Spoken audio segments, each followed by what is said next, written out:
সবচেয়ে বরকতময় বিয়ে ওই বিয়ে যেই বিয়েতে খরচ কম। চেঞ্জ লাগবে, পরিবর্তন আনতে হবে আমাদের। ওই বিয়েটা সবচেয়ে বরকতের বিয়ে যেই বিয়েতে মোহরানা কম, যেই বিয়েতে খরচ কম, যেই বিয়ের ভেতরে ধুমধাম কম। ওই বিয়েটারে বরকত দিয়ে পরিপূর্ণ করে দেয় কে?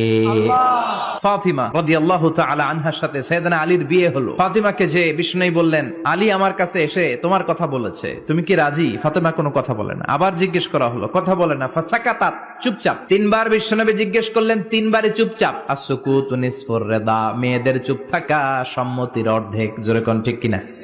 কি লজ্জাবতী নারী, কিছু বলেই না। তার মানে বাবা যেটা ডিসাইড করবে ওইটাই। ফাতেমার সাথে সাইয়েদনা আলীর বিয়ে হয়ে গেল। সামান্য কিছু কাপড় পেয়েছেন, সামান্য কিছু দিরহাম পেয়েছেন, সামান্য কিছু মোহরানার বিনিময়ে বিশ্বনবীর কন্যা সাইয়্যিদাতু নিসাই আহলিল জান্নাহ, সব নারীদের সর্দারিনী, সামান্য কিছু মোহরানার বিনিময়ে বিয়ে হয়ে গিয়েছে। সুবহানাল্লাহ।